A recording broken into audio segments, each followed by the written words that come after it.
סליחה. נמצאת כבר בעולם בתי החולים 30 וכמה שנה, בעיקר בעבודה עם ילדים, משפחות, בתים. ברקע ייעוץ, ובאיזשהו שלב רציתי לעשות דוקטורט בטראומה, והתחלתי לחפש דברים, וקאטי באה לתת הרצאה בבית חולים. אז זה כמו שהיא, הייתה לה הערה סביב הספר של פיטר לוין, אז לי הייתה הערה כשאני פגשתי אותה, ומאז אנחנו התחברנו. אני גם מטפלת בטראומה, אני קאונסלר, ואני מטפלת בטראומה גם בשיטה של Traumatic Experiencing, ועובדת עם קאטי בערך 12 שנה כבר, כשבעיקר אני לקחתי לראות מה אפשר לעשות עם הנושא הזה בעבודה עם ילדים. ופשוט התוצאות הן מחממות את הלב, ואפקטיביות ויעילות ומהירות, ומאז אנחנו עובדות ביחד לראות מה אפשר לעשות עם זה. אז אני ככה קפצתי באמת לתוך הערב שלכם היום, לא בתכנון המקורי, אבל שמעתי שקרן לא יכולה להגיע, אז אחר כך אני אשמח באמת, אם יש לכם שאלות או דברים גם לגבי ילדים, אז אני אשמח לענות ולשתף במה שאני יודעת. כן, וגם על העולם של בתי חולים, איפה שמשכית ממש מומחית.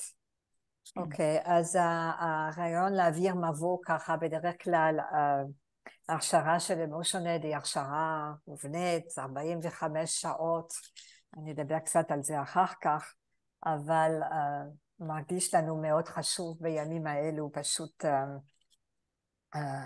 סליחה, אני רק רוצה לשים את זה לשקט. כן. חשוב לתת ממש כבר בסיס של מה שאפשר לעשות בזמן חירום. אוקיי. מה קורה עכשיו?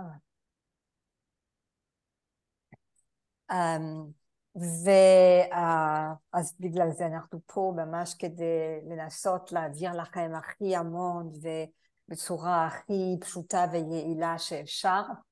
נדבר אולי בסוף איך להמשיך, כי בלי ממש,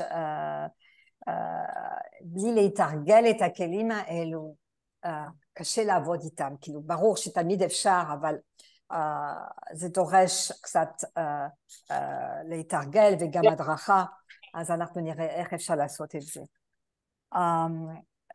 תראו, אלה כלים שאפשר, שאנחנו כאילו נתחלנו עם ניסיון פה בארץ, כי אנחנו ראינו מהשיטה של טיפול בטראומה של חוויה סומטית, שחסר בשטח שיטה של התערבות קצרה ויעילה, שיכולה ממש לספק את הצרכים, והאמת שעשינו המון עבודה עם מרכזי חוסן בדרום, אז שם התחלנו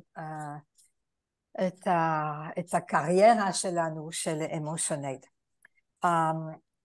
הכלים האלו אפשר להשתמש בהם בתוך הפרוטוקול ובתוך הסשנים שיש לכם, אפשר להשתמש בסשנים פרטניים או גם קבוצתיים, ואלה כלים שאפשר גם ללמד ללקוחות, לפציינטים שלנו, כדי שיהיו להם כלים בין הסשנים, כי כמו אנחנו יודעים, כשאנחנו צריכים להתמודד עם עניינים של פוסט-טראומה או של סטרס מאוד גבוה, של חרדה, זה לא מספיק לבוא לסשן 1 או 2 בשבוע, בדרך כלל אנשים גם צריכים כלים בין לבין, ואלו כלים אידיאליים כדי למלא את המקום הזה.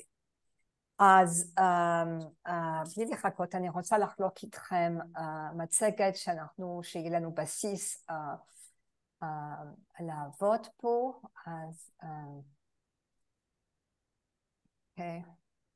אז אני מצטערת, כי אני מלמדת המון בחול, ורוב, יש לנו כמה שקופיות בעברית, אבל זה ממש מיקס של עברית ואנגלית, כי אנחנו לא הספקנו לעשות להכין את הכל בימים האלו. אז קצת רקע, אנחנו כולם יודעים שבעולם שלנו אנחנו עוברים ממשבר למשבר, ומה שקורה שבתוך המשברים האלו, מה שמופיע מאוד חזק לעומת מה שאני חוויתי כשהתחלתי את הקריירה שלי, כולם דיברו על סרטן והמלחמה נגד סרטן, אנחנו עכשיו במלחמה אחרת. היום הנושאים שעולים המון בתחום גם הרפואה את האמת, אבל זה ממש עניינים של בריאות הנפש, מה ששייך למקצועות שלנו, וכל העניינים שקשורים לחרדה, לחץ, טראומה, שחיקה, ממש זה הם הפכו להיות מרכזים.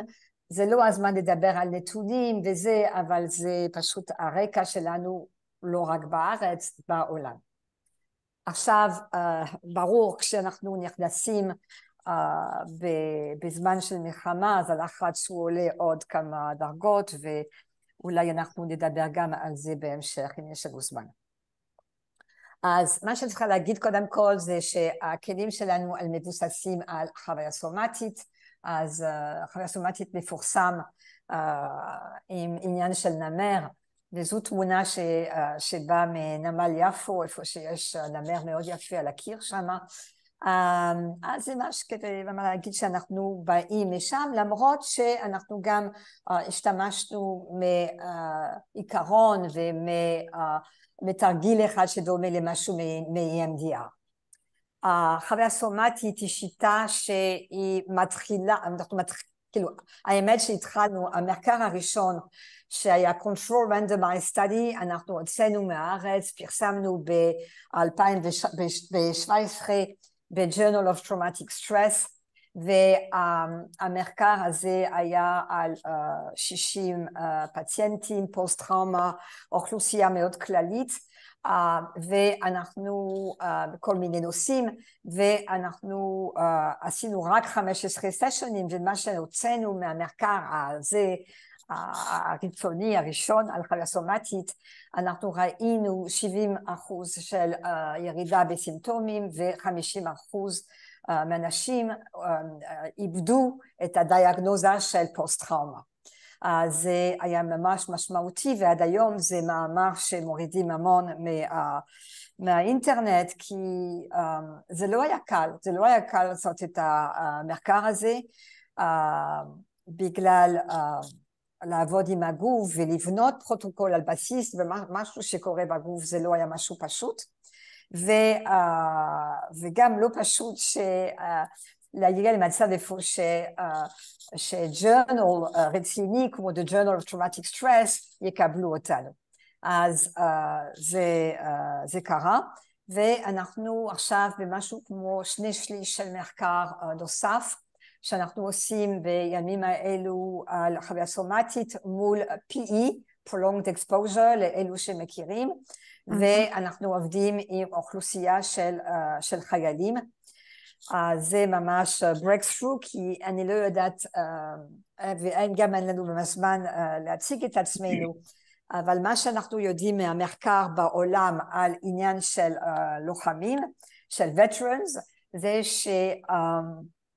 שאנחנו מצליחים לעזור את המקרים האלו, שהם בעיקר מקרים של CPTSD, אנחנו מצליחים לעזור כ-30% מהמקרים האלו. אז זה ברור שבעתיד מה שאנחנו נצטרך זה לשלב שיטות ולשתף פעולה שאני מקווה אנחנו נצליח לעשות. עכשיו, אם אנחנו ממשיכים עם המחקר, מה שאנחנו יודעים היום מהמחקר זה שיש 2 עקרונות שהם ממש עקרונות חשובות כדי להגיע לריפוי כשיש טראומה. אז אחד זה הוויסות של המערכת העצבים האוטונומית, שאנחנו ממש צריכים לקחת את זה בחשבון. לצערי אין עדיין המון שיטות שמתעסקות עם זה. ו2, אנחנו גם צריכים להגיע לאינטגרציה של המוח, שזה של הסטרוקטורות בתוך המוח, שזה אומר שאנחנו צריכים ממש לתת למוח לתקשר עם החלקים שלו בחזרה, כי מה שאנחנו מבינים זה שמשהו קורה בתוך המערכת הזאת שבעצם היא מערכת חשמלית, יש משהו שקורה כשיש לחץ מאוד גבוה או טראומה, וזה מפסיק ממש לתקשר. עכשיו, מבחינת הרגולציה, אנחנו צריכים ויסות בשני כיוונים, היא ויסות של כאילו בתוך עצמנו, self-regulation, ואנחנו יודעים שאנחנו גם מבוססים על קו-רגולציה, על ויסות עם מישהו אחר, וזה ממש משהו חשוב, ואנחנו נצטרך לחשוב על זה ממש יותר לעומק, לאורך זמן אחרי המלחמה הזו, כי היכולת שלנו לתת אמון באנושיות, ברור שהיא נפגעת מאוד חזק מההתחלה של המלחמה. עכשיו, מבחינת האינטגרציה של הוויסות היא עם עצמי ועם האחר, והאינטגרציה היא גם הוריזונטלית, כאילו היא דו-עונתית, והיא גם ורטיקלית, שזה אומר בין כל השכבות של המוח. אז צריך לקחת הכל בחשבון. בבקשה, אלו שנכנסו, תשימו את עצמכם על מיוט, שאנחנו... עכשיו, מה שאני... מסכית, את יכולה לשים על מיוט, או יובל, אנשים שלו על מיוט? תודה. מה שאני אעשה עכשיו, אני רוצה לתת לכם ממש כמה על הקצה, ממש ככה מאוד מהר, לאלו שלא יודעים, קצת הסבר על המערכת עצבים, וכאן קצת הסבר כללי על אמושיונד. אחר כך אנחנו ניכנס יותר לעומק של 5 שלבים, ומה כל שלב עושה, ואנחנו יהיה זמן לשאלות, ואנחנו נעבור לדמו, כי בלי לראות איך זה עובד, זה ממש קשה, ובסוף אנחנו נדבר איך לתת לכם מה אתם צריכים כדי להמשיך, לתת לכם עוד מידע, ואנחנו אולי לבנות גם קהילה, וואטסאפ, אם זה מתאים לכם, איפה שאנחנו יכולים לתקשר איתכם, אנחנו יכולים להעביר לכם עוד מידע, ואולי לארגן גם קבוצות של הדרכה ותרגילים. אז המערכת עצבים האוטונומית, מה שאנחנו יודעים מההגדרה החדשה שפיטר לוין הביא לעולם של טראומה, זה שההגדרה שלו שטראומה הוא מבוסס על 2 חלקים. אחד, ההגדרה שלו שטראומה זה מפגש בין אירוע ומערכת עצבים אינדיבידואלית. זה מסביר את הנושא שלפעמים אנשים עוברים אותו אירוע אבל לא מגיבים אותו דבר. זה תלוי במערכת העצבים האוטונומית שלהם וגם ממה שהם חוו קודם בחיים שלהם. החלק השני של ההגדרה של פיטר לוין שייכת לאינסטינקטים של הישרדות ושל הגנה, שבעצם יש 4 אינסטינקטים כאלו, כולם יודעים על 3 מהם, הוא מדבר על 4. אז האינסטינקטים של הישרדות הם fight, flight, freeze, את הלחימה, בריחה וקיפאון, ואנחנו מוסיפים משהו שקוראים לפעמים folding או collapse, שזה אינסטינקט שקורה לנו כשאין אנרגיה מספיקה בחוץ כדי להכיל אותנו, אז אנחנו נכנסים בפנים בקולאפס. אז איך זה, המערכת העצבים היא כל כך חשובה, ובלי להיכנס, כי היום יש גם תיאוריה, אני בטוחה שאתם שמעתם על התיאוריה הפוליווגלית של דוקטור סטיבן פורג'ס, עכשיו ממש עוד פעם בקטן הכל. המערכת העצבים היא מחולקת בחלק שקוראים את המערכת הסימפתטית, שנותן לנו להיכנס בפעולה ולגייס אנרגיה כדי לפעול. כשאנחנו מגיעים לרמה מסוים של פעולה, אז המערכת הפרסימפתטית היא נכנסת לפעולה כדי לתת לנו לחזור פה למקום של רוגע, שזה כאילו האפס שלי, אוקיי? אז ברור שזה סכמטי, אבל זה עוזר לנו פשוט להבין. ואם אני עוברת כאילו עוד טריגר פה, אז ואני מצליחה לרדת עד הסוף, הכל בסדר, פה אני מתחילה לקבל טריגר, אז לפעול, והמערכת הסימפתטית היא עולה יותר גבוה, צריך לגייס אותה עם יותר אנרגיה כדי לעשות משהו מסוים, ואם היא לא יורדת עד הסוף, אז מה שיקרה פעם הבאה, זה שפה אני אהיה עוד טריגר, ואני אעלה אפילו עוד יותר למעלה, עד שבאיזשהו שלב יש מצב של הצטברות, והמערכת פשוט היא יוצאת מהאיזון שלה. והיא יכולה לצאת מהאיזון במצב של הייפר, או במצב של הייפו, אוקיי? יותר מדי או לא מספיק. והסימפטומים והתגובות שלנו הם יהיו אחרות, אם אנחנו נכנסים להייפר או להיפו, ולמשל בהייפר, איפה שאנחנו מוצאים את התגובות של הישרדות של הפייט ופלייט, כי זה ממש מגייס המון אנרגיה בתוך השרירים, גם כדי להילחם וגם כדי לברוח, אנחנו נמצא שם גם עניין של אלימות, התקפי פאניקה, נמצאים פה. בצד השני אני אמצא את כל מה שקשור ל-immobilization, זה מתחיל להיות מצבים יותר כאילו קיצוניים, רציניים, וגם את הברור קיפאון, קולפס, נמצאים שם, וזה העולם של דיכאון ושל סינדרומים, לא סימפטומים, אלא סינדרומים, כמו ה-chronic fatigue syndrome. אז זה מה שאנחנו מוצאים שם. אם אתם רוצים, אולי יובל תחלוק איתנו קישור לקבוצת וואטסאפ, אם זה מעניין אתכם לקבל יותר מידע על החלק הפיזיולוגי, אז תגידו ואנחנו נשלח לכם. אז עכשיו, אוקיי, מה שאנחנו רוצים לעשות עם אמושיונט זה להגיע למקום איפה שאנחנו תומכים בריפוי של חרדה, של סטרס ושל טראומה. השיטה, אני רוצה להגיד שהיא לא שיטה טיפולית עצמה, אפשר להוסיף אותה לכל מיני, לארגז כלים שלכם, אבל היא עצמה לא שיטה טיפולית, ואם אנחנו מדברים למשל על פוסט טראומה, היא שיטה שתעזור לנו לטפל בסימפטומים של פוסט טראומה, אבל לא בפוסט טראומה עצמו. אז זה חשוב לשים דגש על זה. אוקיי, פשוט אם אתם נכנסתם עכשיו, בבקשה, שימי את עצמכם על מיוט.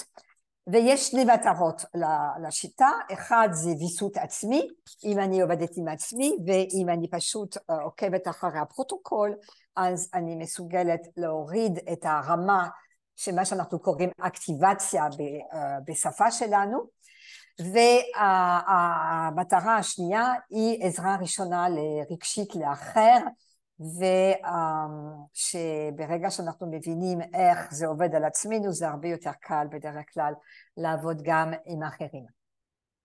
השיטה היא כוללת פרוטוקול של 5 שלבים, אנחנו גם נחלוק איתכם היום פרוטוקול שאנחנו קוראים של המחקר, כי אנחנו עשינו כבר, התחלנו מחקר בכמה בתי חולים, עברנו אלסינקי בבית חולים בלינסון, ובבית חולים סורוקה, ואנחנו הכנו כדי לעשות מחקר שם פרוטוקול מפורט, שכולל חלק של psycho-education וחלק ממש איך לעבוד עם כל שלב, אנחנו נחלוק את זה איתכם, אנחנו נשים את זה בקבוצת וואטסאפ ברגע שיהיה לנו. וזה גם כולל ארגז כלים של כל מיני דברים שנראה לכם תמונה אחר כך. אוקיי, עכשיו מה זה השיטה? השיטה אנחנו עובדים איתה בשטח יותר מ-14 שנים, אז יש לנו ממש ניסיון עמוק עם זה, הוא טיפול יעיל ומהיר, הוא ממש קל לביצוע, כדי להשתמש בו עם כל המורכבות שלו והמהירות ובצורה הכי אפקטיבית, ברור שצריך להיות מטפל וגם לעבור את ההכשרה שלנו, אבל זה קל לביצוע, וזה לכל גילאים, אין ממש גבול לזה, וזה גם נגיש לכל מקום ולכל בן אדם, כן? לא צריך משהו מיוחד כדי לעשות כן, אז זה קצת כדי להראות לכם, במשך השנים אנחנו פיתרנו כל מיני כלים, אם הם כלים כדי לעבוד או ללמד את השיטה, יש לנו שטיחים, או כדי להזכיר אנשים לעשות את הצעדים, כאילו לשנות את ההרגלים שלהם וללמוד לבסס את המערכת העצבים שלהם בצורה יומיומית. הצורה, אני חייבת לספר לכם את הסיפור של הקורס הזה באמצע. אז הקורס הזה נולד בתל השומר, ושם הדרכתי את הצוות של דוקטור מיקי פולק, של נפגעי טראומה של צה"ל, ואני קיבלתי מישהי שוטרת, שעברה דברים מאוד מאוד קשים בתוך אינתיפאדה, והייתה עם סימפטומים נוראים, ולימדתי אותה לא רק עבדתי איתה ברמה טיפולית, אבל גם לימדתי אותה את השיטה. ונתתי לה את הדף, יש לנו דף, תראו מיד של 5 שלבים, נתתי לה את הדף, ואולי את יכולה, יובל, לשים את הדף בתוך הצ'אט עכשיו, והיא אמרה לי, אני צריכה את הכלים, ומה שאני עושה כשאני עובדת עם המחשב שלי, אני שמה את הדף והכוס קפה על יד המחשב. אז חשבתי, אולי זה יהיה מעניין לשלב גם את הקפה וגם את הדף, אז שמנו את הדף של 5 שלבים על הכוס קפה. אז ככה הכוס קפה נולד.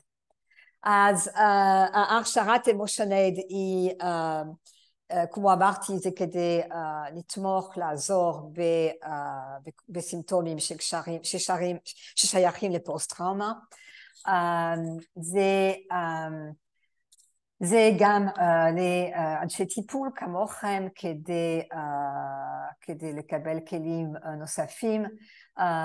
אנחנו גם מלמדים בארגונים, כל מיני ארגונים, למשל עכשיו אנחנו התחלנו תוכנית, עוד פעם עובדים בחו"ל, אז אנחנו התחלנו תוכנית עם הצלב האדום, כדי להעביר את הכלים בשביל האנשים שלהם שעובדים בשטח, שהם כל הזמן במצב חירום, ויש לנו גם קורס דיגיטלי.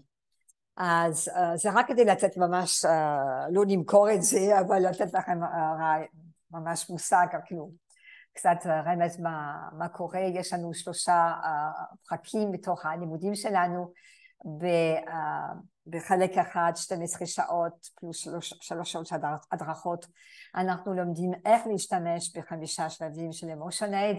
בחלק השני אנחנו עובדים עם דברים שאנחנו רואים בשטח כל הזמן, שזה המקורות של לחץ, עניינים של גבולות, עניינים של שחיקה וטראומה קולקטיבי, שגם יהיה עניין שאנחנו נצטרך לטפל בו.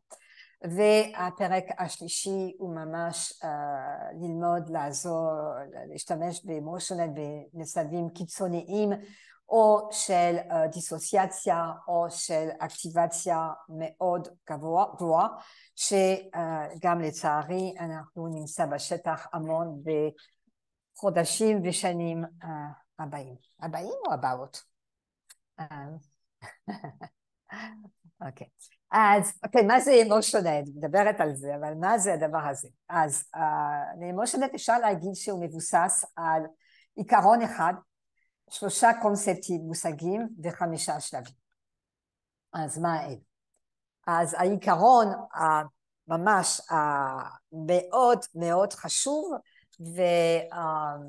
ומדברים על זה בלימודים של SE, אבל כשאנחנו בשטח ועובדים עם אנשים, ובחודשים האחרונים אנחנו עבדנו עם משכית פה בעניינים של מלחמה באוקראינה, אחרי רעידות אדמה בטורקיה, אז אנחנו רואים עוד ועוד משהו שאני אסביר לכם פה.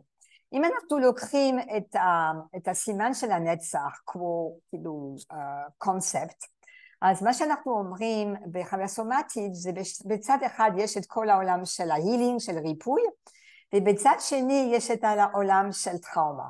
אם עובדים עם סטרס אז אנחנו משתמשים במילים יותר ככה קלות, כמו אתגרים או well-being, אבל פה אפשר לדבר על ממש על טראומה וריפוי, ומה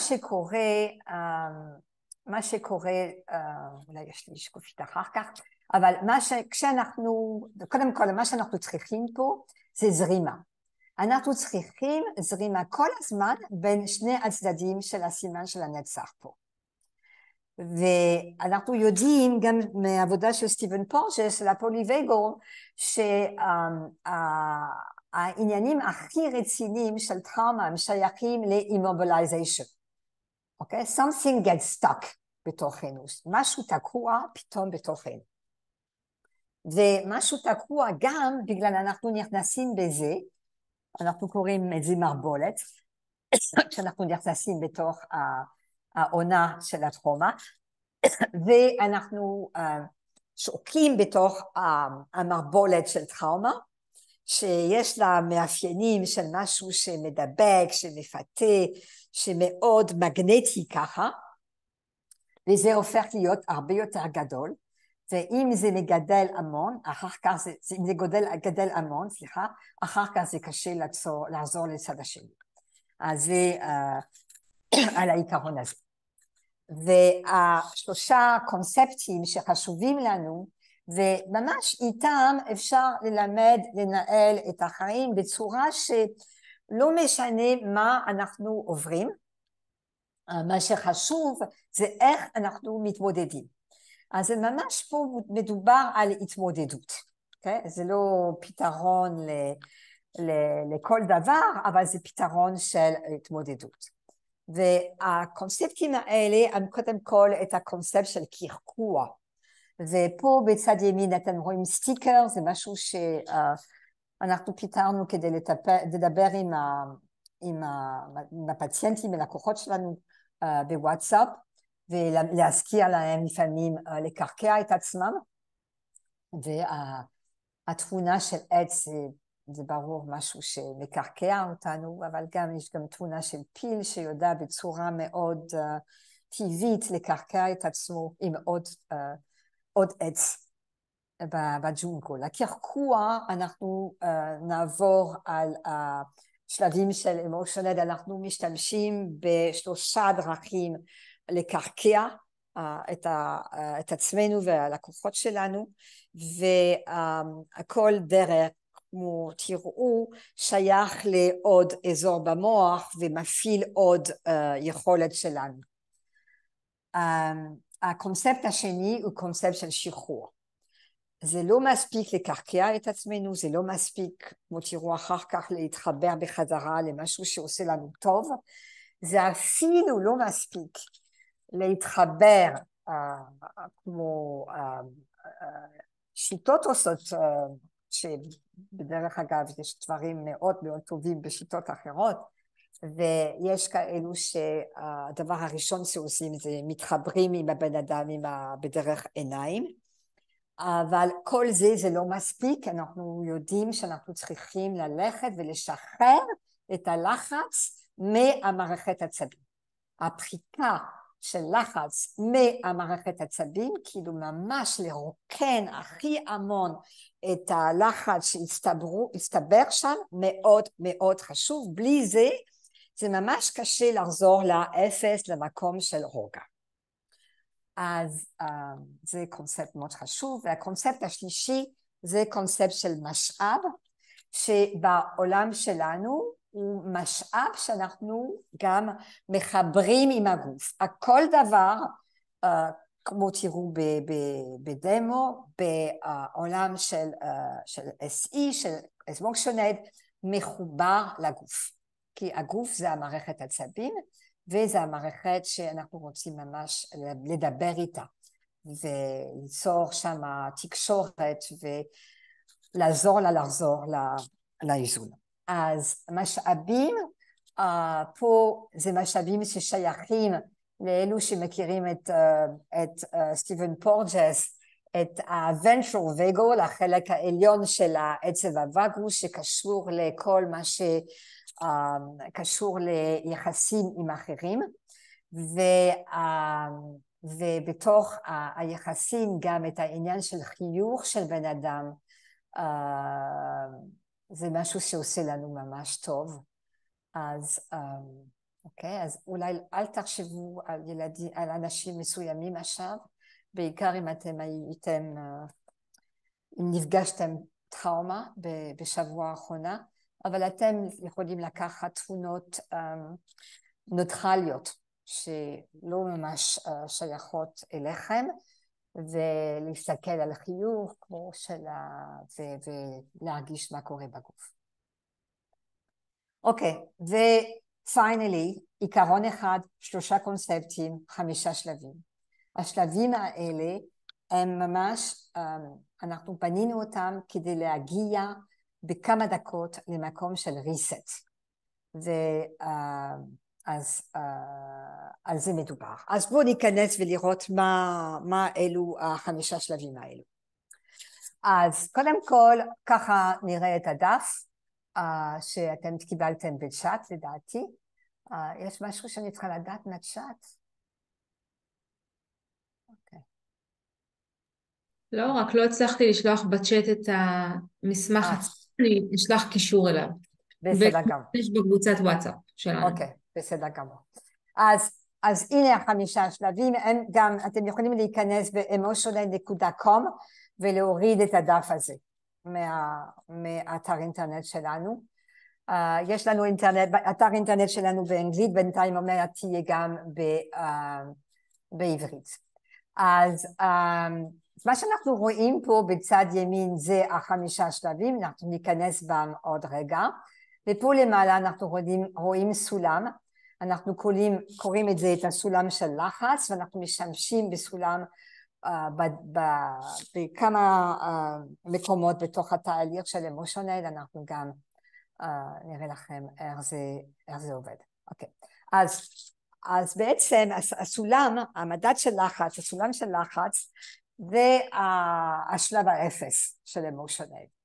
כי מה שאנחנו מבינים, ובעיקר עוד פעם, כשאנחנו בשטח, במצבי חירום, אבל גם כשפחות בחירום, קודם כל מה שחשוב זה להביא מודעות.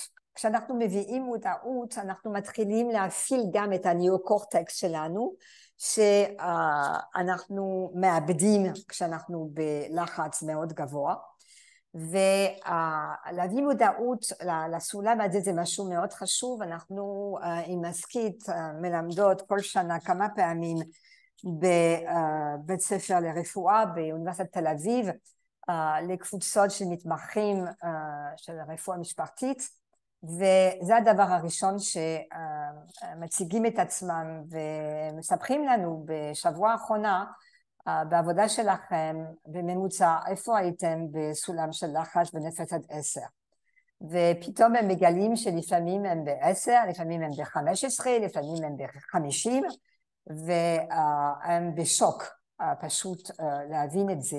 אז זה הדבר הראשון, זה לבדוק איפה מול סיטואציה אנחנו בסולם של לחץ. אחר כך אנחנו נכנסים. 3 שלבים הראשונים הם שלבים של קרקוע. בכל אחד, אתם זוכרים, דיברתי על אינטגרציה הוריזונטלית או ורטיקלית, כל אחד הוא מפעיל משהו אחר. השלב הראשון הוא גירוד דו צדדי, אז הוא מפעיל את שני העונות של המוח ואת הקורפוס קולוסום שנמצא ביניהם, את הגשר בין השני העונות, שאנחנו יודעים שמשתמשים במשהו דומה ב-EMDR, את החיבוק פרפר. פה החיבוק פרפר, אנחנו ממש שמים את הידיים שלנו על הזרועות, כי אצל אנשים מסוימים, והעברתי מבוא לפני כמה ימים, לפעמים להחזיק את הזרועות שלנו זה גם מוסיף עוד משהו, כי זה מביא תחושה של הכלה, של containment, שמאוד חשוב לאנשים מסוימים. ואנחנו פשוט מתופפים ימין שמאל 25 פעמים בצורה אלטרנטיבית, ועושים את זה פעמיים כמו תראו בדמו. זה אינטגרציה הוריזונטלית. אחר כך מה שאנחנו קוראים בשלב 2 את הקרקוע הבסיסי, זה הקרקוע שאנחנו משתמשים בו המון בחוויה סומטית, ושם אנחנו מפעילים כמה דברים. אז מה שאנחנו עושים, אנחנו קודם כל מביאים את התשומת לב של הבן אדם בחזרה לגוף. אז אם זה אפשרי, אנחנו מבקשים מהבן אדם, אוקיי, שימו לב על הכפות רגליים שלכם על הרצפה. אני אומרת, אם זה מתאפשר, כי למשל אחרי רעידת אדמה בטורקיה, אנחנו לא יכלנו לדבר על רצפה, על אדמה, זה לא היה מקובל. אז במקרים כאלו, וזה יכול לקרות לנו עם אנשים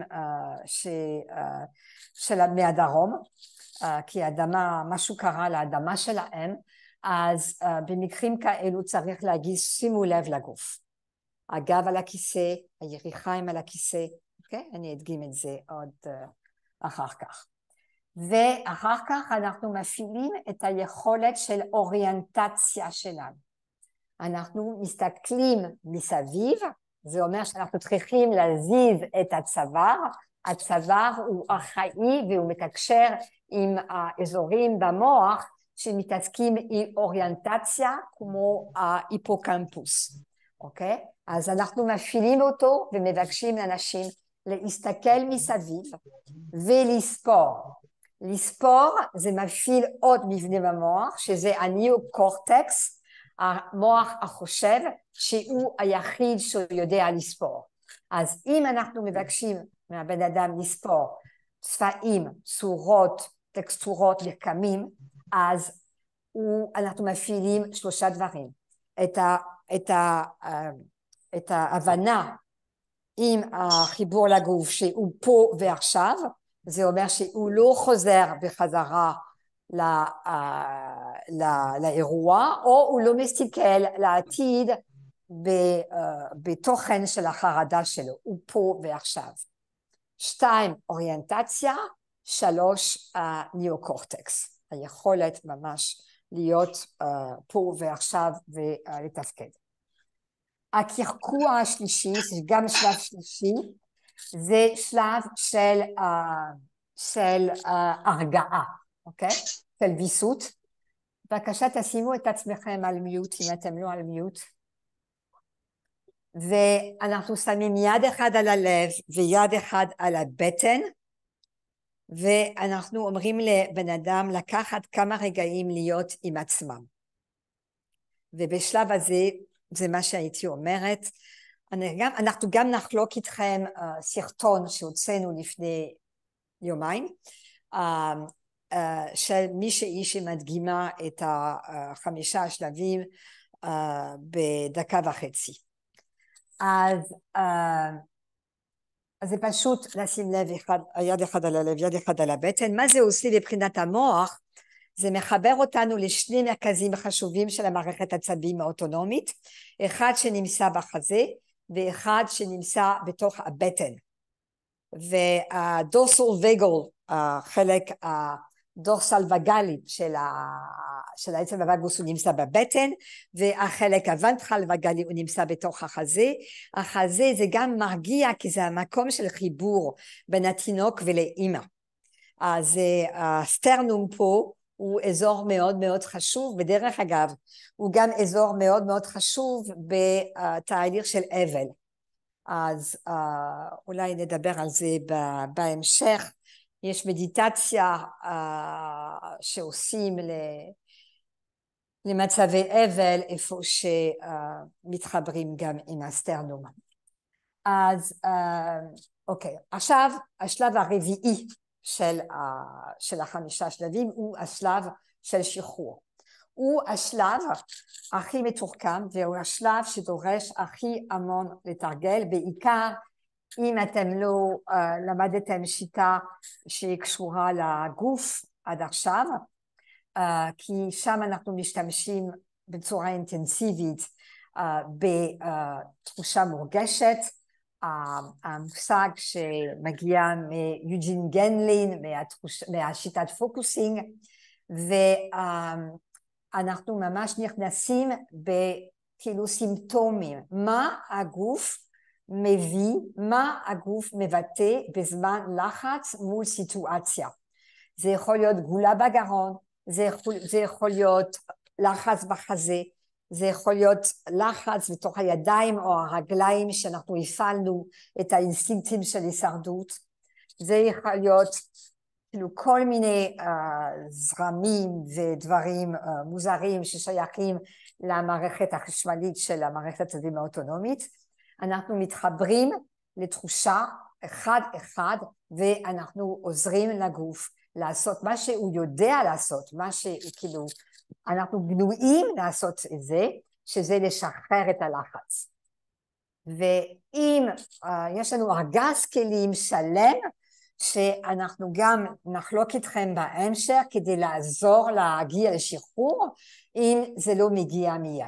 אבל ברוב הזמן, כשאנחנו עושים את התנועה, לשים לב למקום אחד, איפה שאנחנו מרגישים סוג של התכנסות, אז אנחנו מתחילים להרגיש שחרור. זה שלב רביעי. שלב חמישי, זה החיבור בחזרה למשאבים. אתם זוכרים, אמרנו שיש את הסימן של האינסוף. אנחנו לא רוצים להישאר רק במקום איפה אנחנו רוצים לשחרר לחץ, אנחנו גם רוצים לחזור למקום איפה שאנחנו רוצים למלא את המרבולת, אבל הפעם המרבולת ריפוי. ואנחנו ממלאים את המרבולת ריפוי עם משאבים. ומשאבים אני בטוחה שכולכם משתמשים במשאבים, פה אנחנו רוצים לחבר את המשאב לגוף. ואני רוצה, מסכים שתתני דוגמה עוד רגע של זה, שאנשים יבינו, אבל בעצם זה, המשאבים הם יכולים להיות משאבים כלליים, כמו מקום שאנחנו אוהבים בטבע, כמו מוזיקה, ריקוד, וזה גם יכול להיות משהו ששייך לסיטואציה, משהו שהיה עוזר לי, אם הכל היה אפשרי, אנחנו קוראים את זה את השאלת קסם, אבל זה גם אולי לשיחת המשך שלנו. אז ממש בכמה שקופיות שאנחנו גם נחלוק איתכם אם אתם מעוניינים, זה הסבר על החמישה שלבים ועל אמושנים. אז לפני שאנחנו פותחים לשאלות ואחר כך לדמו, מסכית את יכולה אולי לספר על העבודה שעשית בבוקר עם ילדה בת 9? אוקיי, אז בעצם פנו אליי לגבי ילדה בת 9, שגם בדרך כלל קצת טיפוס חרדי טיפה וחושש ודואג, ומן הסתם כמו הרבה מאיתנו כרגע, מאוד לחוצה מהמלחמה, מהמצב, ידע להסביר לי מאוד יפה, אבל מה יקרה אם זה יגיע להיות כמו בשואה, מה יקרה אם זה יגיע להיות כמו ביום כיפור, וכולה ילדה בת 9. אז ככה התחלנו קצת לעבוד, ואחד הדברים שאני עושה בדרך כלל כשאני עובדת עם הילדים, אני קודם כל מתחברת איתם למקום של המשאבים והכוחות שלהם. וככה די מהר עלינו על זה שהיא מתעסקת באקרובטיקה בחיי היום-יום, שזה, אני קוראת לזה מקצוע, כי זה כמעט מקצוע, זה לא חוג, זה השקעה מאוד רצינית.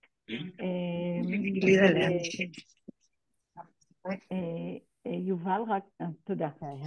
ואחד הדברים שככה, לא יודעת לטובת מי זה שיחק יותר לה או לטובתי, הבת שלי היא בוגרת אקרובטיקה של הרבה שנים.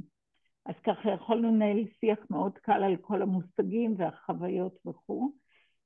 ומה שהיה מאוד מעניין, קטי דיברה על מערבולת הטראומה שאנחנו משחררים, כל מה שנצבר, ואחרי שמשחררים אנחנו מתחברים למערבולת ההחלמה, ושם בעצם אנחנו מכניסים. וזה היה נורא מעניין, כי היה בצד סלינקי, אתם יודעים מה, הקפיץ הזה שנפתח ונסגר, והיא כל הזמן שיחקה עם זה, כל הזמן. וראיתי שזה מרגיע אותה וזה עושה לה טוב ונתתי לה. וכשניסיתי להסביר לה מה קורה לנו, כי היא מגיבה מאוד בסימפטומים פיזיולוגיים, זה בדרך כלל תופס אותה בבטן, כאבים, התכווצויות, ופתאום כשהיא החזיקה את זה, אמרתי לה, את יודעת שככה הקביץ סגור ומקוות, זאת אומרת לי, ככה זה בדיוק מרגיש לי בגוף, בדיוק ככה, זה סגור, כלום לא יכול להיכנס שם. ואז היא ילדה מאוד נבונה, וכשככה הסברתי לה, מה שהצטבר שאנחנו צריכים איכשהו להוציא. זאת אומרת לי, אז בואי נפתח קצת את הקפיץ, לא לגמרי, כי אז יהיה לי קשה מדי, אבל קצת. וזה היה מקסים לראות איך בכזו מהירות, דרך אגב, רק שתדעו, התהליך הזה שקטי תיארה, אצל ילדים קורה מאוד מהר. אנחנו אפילו לא תמיד רואים אצלם את הכל. אבל מאוד מהר היא הבינה את העיקרון של השחרור, של להוציא, ואז כשהגענו למקום של המשאבים, אז היא אומרת לי, רגע, אבל עכשיו כדאי שנפתח את זה ממש גדול את הקפיץ, כי אז יהיו הרבה חורים, וכל הדברים שאני אוהבת לעשות יוכלו להיכנס. ואז התחלנו לדבר על מה קודם, כי כבר עשינו קודם את הסימן אינפיניטי, ומה שעשינו, היא דיברה על המקומות הקשים בצד אחד, ועל המקומות שנותנים לקוחות. ובין שאר הדברים שהיא דיברה, זה היה גם כלבים, שהיא מאוד אוהבת, וגם היא פתאום אומרת לי, את יודעת, אני פתאום נזכרת שאתמול הלכנו לסופר לקנות משהו, וישבו ילדים בחוץ, ועשו דברים לילדים בדרום. וזה נורא, זה ככה עשה לי משהו, ולקחתי איתה ואמא, ונכנסנו וקנינו מלא דברים, וארגנו קופסה. וגם איזו חברה עשתה עוגות, והתחילה, והיא נורא התרגשה שהיא סיפרה את זה. ואז אמרתי לה, תגידי לי, ואיך זה היה? ואז היא אומרת לי, אני חושבת שאני יכולה להוסיף פה, לעזור לאחרים. זה עשה לי נורא טוב שידעתי שאני יכולה לעזור לאחרים. וזה פשוט היה מדהים לראות איך ילדה בת 9 מצליחה להבין את העיקרון הזה בלי בעיה. להבין שקודם צריך לשחרר ולאפשר לזה לצאת, ואחר כך להכניס, ואני רק ככה אגיד שהיא תיארה את אני לא מספר לכם את הכל, כי אין לנו זמן כרגע, אבל כשהתחלנו את התהליך, היא הייתה בסולם על 10, וירדנו, הגיעה ל1-2. ובסוף היא ככה אמרה לי, את יודעת, מסכית, זה היה לי מאוד כיף, כי אני מרגישה שזה משהו שאני אוכל לעשות. ואז הצעתי לה אפילו שחלק מהדברים הם יעשו יחד כמשחק, כשיש הזקה והם תקועים בממד או במקלט.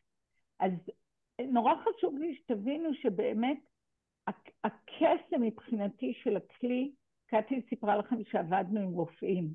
אתם מבינים שזה אחד הסקטורים בעדינות אני אגיד היותר קשוחים לעבודה, הפחות מוכנים להיכנס למודעות שקורה להם משהו, הפחות מוכנים לגעת ולנסות להיות מעבר, ולעומת זה הילדים שזה עולם אחר, אבל הקסם של הכלי הזה, של 5 שלבים, שזה פשוט גמיש, זה יצירתי, תלמדו את העקרונות, תלמדו את הבסיס ותוכלו להתאים את זה להמון מקומות.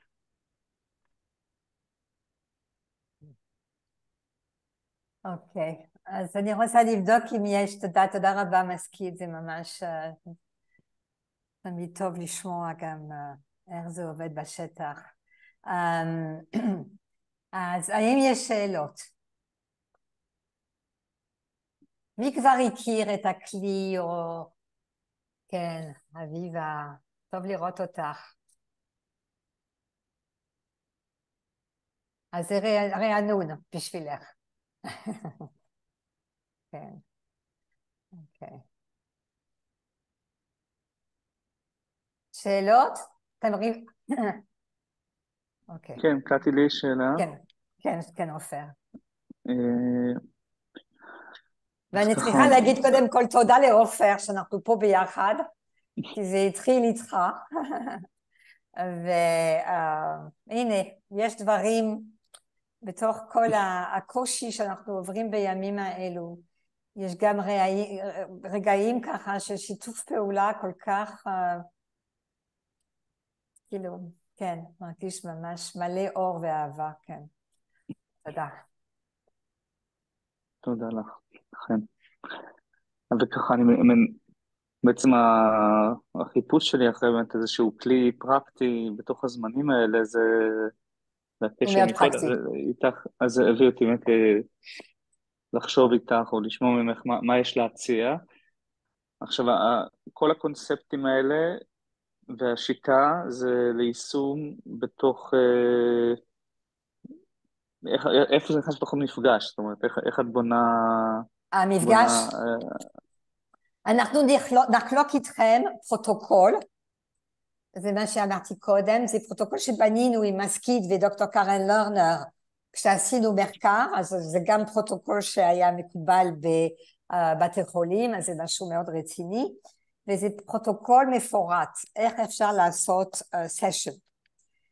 כי מה שעשינו, אבל בואו נעשה קודם כל דמו, שתראו איך זה נראה, ואחר כך אנחנו נדבר על הלאה, אוקיי? כי יש המון, אולי המון פרטים נוספים שהם חשובים.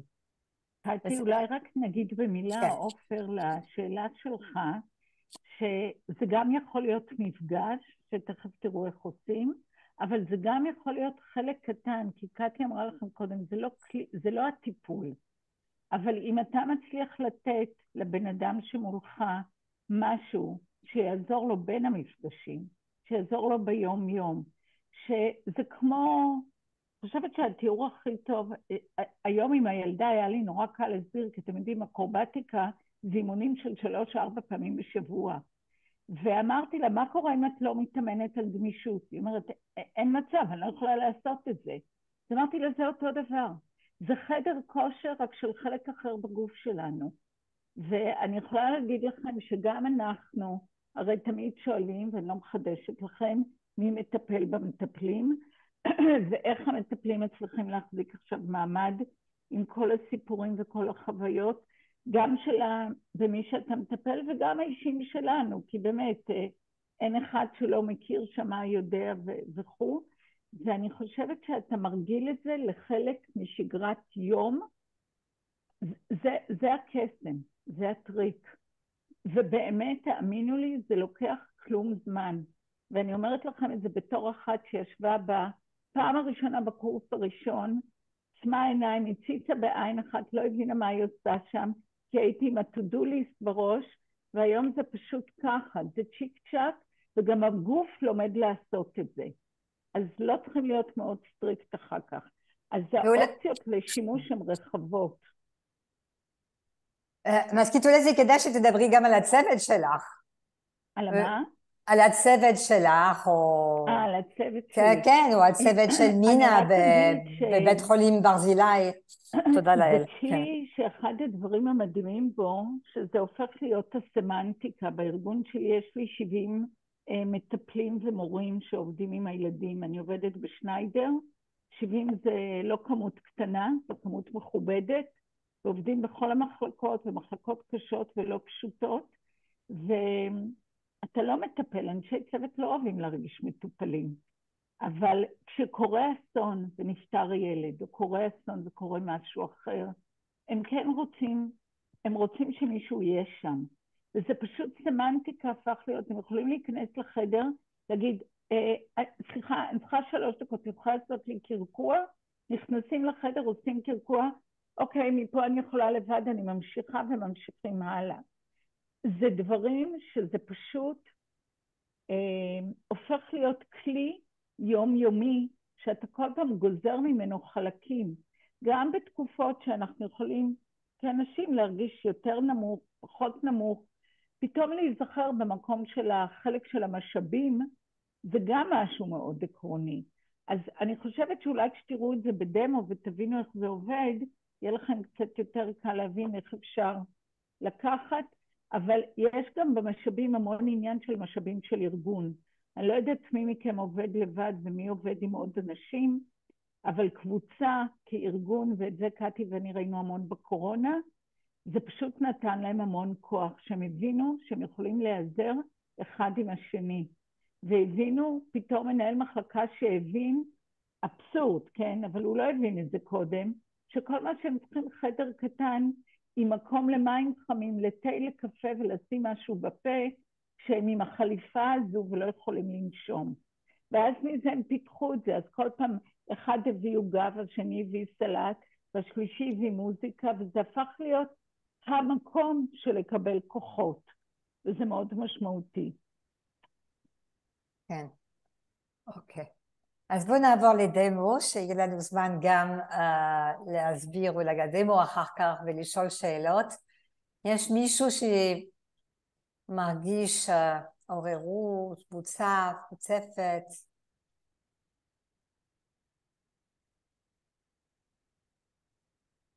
אז תגידו, ואני גם רוצה לבדוק. יובל, איך את מרגישה? נראה לי איך שכולנו מרגישים. כן, אבל איך את מרגישה? אני? כן, לפני שאת...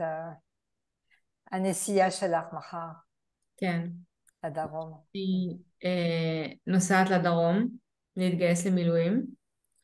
איך אני מרגישה? אני יכולה לומר שבימים הראשונים ללחימה, אני ראיתי המון סרטונים ותמונות בטלגרם שפשוט שיתקו אותי, והסתובבתי עם לחץ בחזה תמידי, ולפני יומיים, בעיקר כשאני כנראה הולכת לקפוץ למילואים בקרוב, פשוט התנתקתי, הפסקתי להסתכל על הדברים האלו, התחלתי להתחבר לסרטונים טובים של הצבא שלנו, של איפה אנחנו חזקים, ואני שמחה שאני מחר נוסעת ומתגייסת, ואני נורא מתמקדת בדברים כאלו, בטובים. אוקיי. אז איפה את נמצאת על הסולם של לחץ עכשיו? אוי, טעות. כרגע? כן. 5. אוקיי. אז 5, זה יכול להיות להגיד לנו כמה דברים, אבל לפי מה שאני שומעת ממך, יובל, זה אומר שיש אנרגיה, כאילו גייסת אנרגיה של לחץ, אבל יותר אולי לחץ חיובי ממוקד מטרה. כן. אם היית שואלת אותי את זה לפני יומיים, הייתי אומרת לך 10. אוקיי. אבל כשהתחילו להגיע... למה לא אמרת לי? היינו עסוקות נורא. אוקיי. אבל כשהתחילו הטלפונים שכנראה אני הולכת להתגייס למילואים ולנסוע לעוטף, אני התנתקתי. אוקיי. תודה יובל, תודה רבה. אוקיי, בוא נעשה דמו. אין אף אחד שרוצה לנסות? זה ממש כיף. זה ממש מדהים. זה ממש מציל.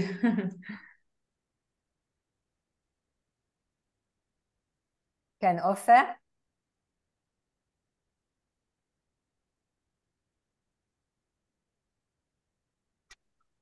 כן, אני אשמח לנסות. תודה. בדרך כלל כשאנחנו בלימודים ביחד, עופר, אז כולם רוצים לעשות דמו. משהו אחר פה. אוקיי. עופר, יש לך סיטואציה מסוימת? לא, החיים עצמם. החיים עכשיו. כן. מדינת ישראל, אמנם בגליל, רק עם השקט המתוח שיש פה, 3 ילדים קטנים. כן, אוקיי. השקט המתוח בגליל עם 3 ילדים קטנים. אוקיי, ואיפה זה לוקח? וכן, באספקט המקצועי, בינתיים אין לי מטופלים, מעט אנשים נפגעו ממש באירועים, אלא יותר אנשים. אז הסוג מטופלים שפונים אליי כרגע זה כאלה שלא מרגישים שהם לא יכולים ללכת לצו 8, וצריכים ייעוץ פסיכיאטרי בנושא, או כאלה שצריכים אישור לשאת נשק, ויש להם פוסט-טראומה או משהו, אז צריכים שפסיכיאטר יחתום להם על האישור. אז, זאת אומרת, אין לי איזו עבודה מציפה נורא, אבל דווקא מהחוסר עשייה אני מרגיש שזה מגביר את המתח. אוקיי. אז איפה אתה במתח, בסולם של 0 עד 10? 6 כזה, אני חושב. 6. אוקיי, מצוין. אז מה שאנחנו עושים, קודם כל אנחנו בודקים מה הסיטואציה, וברגע שיש לנו סיטואציה ואנחנו יודעים איפה הבן אדם הוא נמצא על הסולם של לחץ, אנחנו שמים בצד את הסיטואציה, כל מה ששייך לסיפור, ובשלושה שלבים הראשונים אנחנו מטפלים רק במערכת עצבים. Okay? ואנחנו עוברים לשלב ראשון, אז אפשר להצליב את הידיים מול החזה, ופשוט ימין שמאל בקצב שלך, 25 פעמים אתם גם יכולים לנסות את זה. אולי זה ירגיש טוב להחזיק את עצמכם.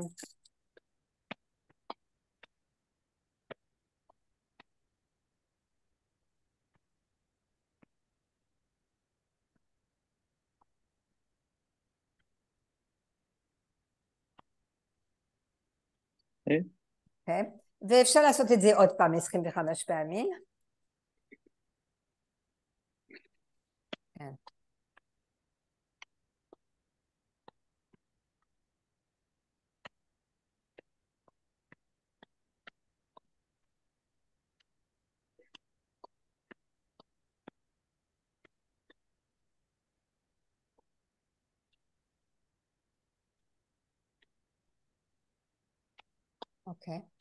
אוקיי, בסדר גמור. אז אנחנו יכולים לעבור לשלב 2. תרגיש אתה יושב על כיסא? כן. כיסא יציב או כיסא שזז? יציב. יציב, אוקיי. אז שים את הכפות רגליים שלך על הרצפה, ותרגיש את הגב שלך על הכיסא. תסתכל מסביב ותספור 10 חפצים בצבעים שונים.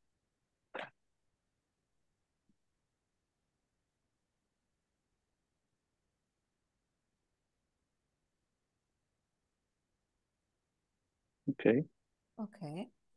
ועוד סיבוב, תתחיל מהצד השני ותספור 10 חפצים במרקמים שונים, בטקסטורות שונות.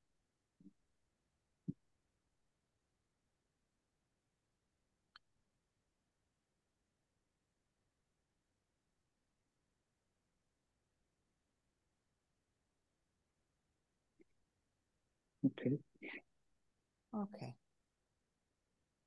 אנחנו יכולים ללכת לשלב 3, יד אחד על הלב, יד אחד על הבטן. איזה זמן לקחת כמה רגעים עם עצמנו. גם להרגיש כמה הגוף הוא איתנו כל הזמן. הוא הדבר הכי יציב שלנו.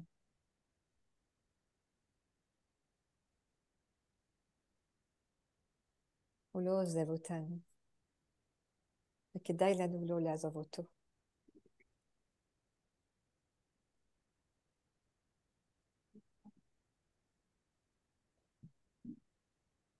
וכשאתה מוכן עופר, אפשר לבדוק איפה אתה נמצא עכשיו על הסולם.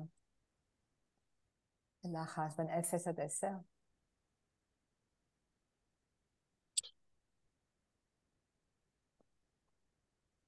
כן, 4, 3. אתה מרגיש הבדל, משהו קרה. כן. אוקיי. כן. אז אנחנו לא דיברנו על שום סיפור, אנחנו נטו עבדנו ממש עם המרכזים האלו שדיברנו עליהם בתוך המערכת עצבים, בתוך המוח, וזה מה שאנחנו רואים. ומה שאנחנו רוצים בעצם זה להתחיל תנועה, להפעיל בחזרה את היכולת שלנו לאזן את עצמנו, כי עוד פעם זה משהו שיש לנו. אז עכשיו אנחנו מוכנים ללכת לשלב 4. וכשאתה מתחבר בחזרה עם השקט המתוח הזה שיש בגליל, עם 3 ילדים קטנים בבית,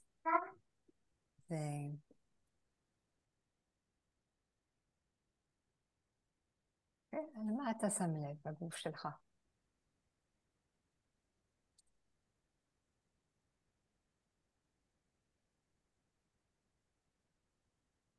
ואני יודעים מה תרגול עם הישיבה, עם הכיסא, כפות הרגליים בקרקע והישיבה מהכיסא, אני ממשיך עם זה כזה. אתה ממשיך, אבל אם אתה פשוט, אם אתה נותן לעצמך להרגיש את הלחץ, איפה אתה מרגיש אותו? כן, אפשר פשוט, כדי לשחרר אותו, אנחנו צריכים להרגיש אותו, אין ברירה. כן, אצלי זה בעיקר בחזה, ככה. בחזה, אוקיי. ומה התחושה בחזה? מרכז החזה, אוקיי. ומה התחושה? זה משהו שלוחץ, משהו שסוער, משהו שגורר? קיבוץ, אוקיי. קיבוץ בפנים, כן. קיבוץ בפנים, אוקיי. אז שים לב על הקיבוץ בפנים. אתה מכיר את השפה המורגשת, נכון? הפלט סנס, אתה מכיר אותה. עופר, נכון? לא? לא? אוקיי, בסדר. אוקיי. היכולת שלנו להתחבר עם תחושות, זה מה שאנחנו קוראים את הפלט סנס. זה אני מכיר. פרופריוספשן, כן. אוקיי, וכשאתה שם לב על הקיבוץ שאתה מרגיש באמצע החזה, פשוט תראה מה קורה. האם משהו משתנה? כן, משתנה. משתנה, אוקיי, אבל עדיין? כן, יש שם איזה גרעין. יש גרעין, אוקיי. אז בוא נבדוק. אם הגרעין של לחץ, של קיבוץ באמצע החזה, אם הוא היה מדבר, מה הוא היה אומר עכשיו?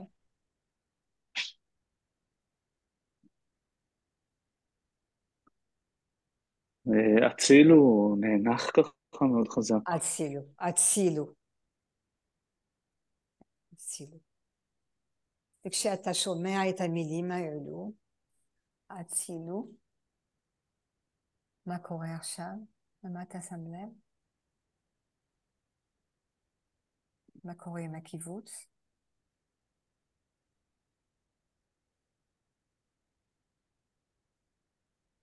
כן, זה משתנה ככה, זה זז קצת בתוך הגוף.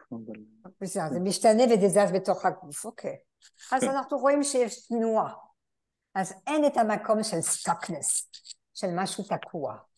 אין את התקיעות, זה מה שאנחנו רוצים. אוקיי. אז אפשר לבדוק עוד פעם מה קורה עם הסולם של לחץ, זה משהו משתנה? לא תמיד משתנה והכל בסדר, כן.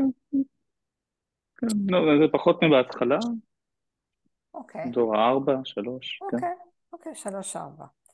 בדרך אגב, מה שקורה לפעמים, אז אל תהיו בלחץ, אם אתם עושים את הפרוטוקול, ופתאום בשלב 4, כשהלקוח הוא מתחבר בחזרה לסיטואציה, פתאום הלחץ עולה, זה קורה.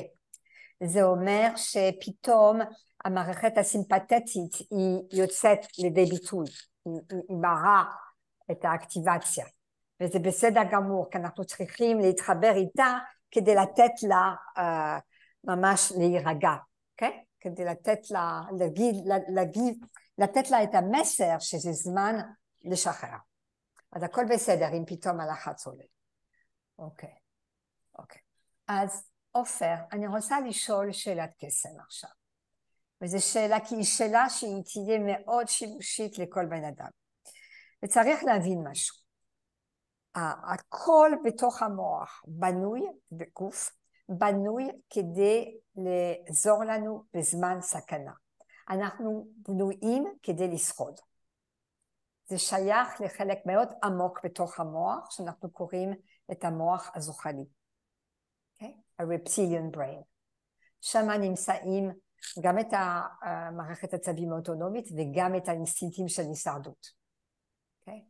אז עכשיו,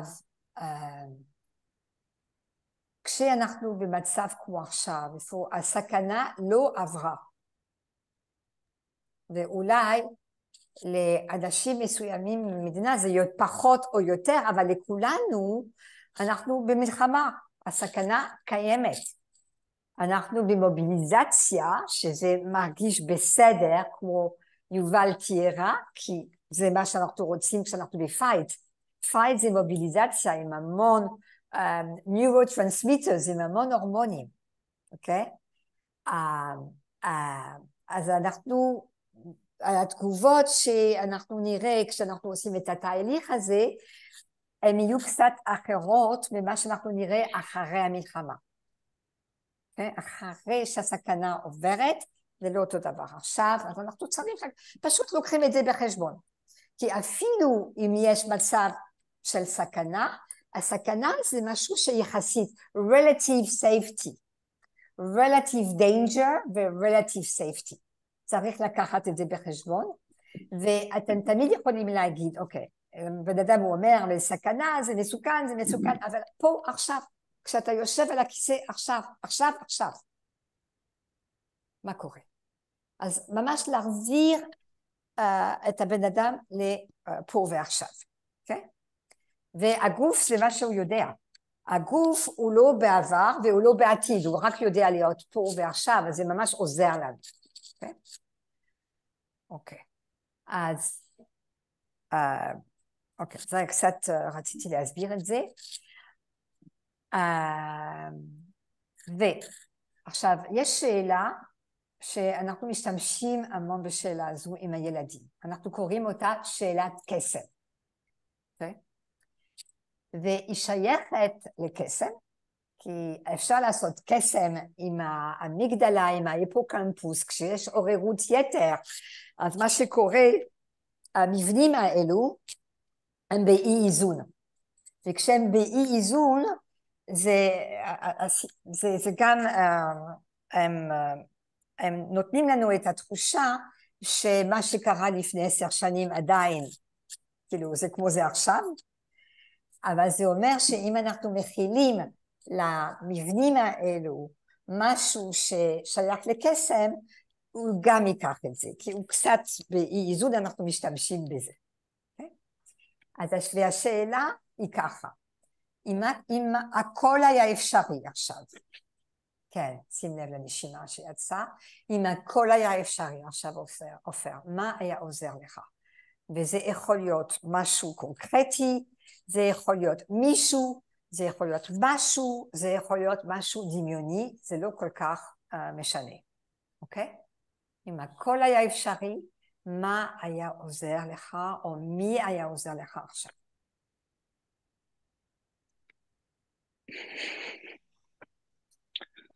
אני יודע, משיח, אלוהים, מישהו כזה רציני. אוקיי, אז אתה אומר שמשאב בשבילנו בימים האלו, היא משאב של אמונה. אני מבינה טוב? כן. אנחנו צריכים משאב של אמונה. אוקיי, בסדר. אוקיי.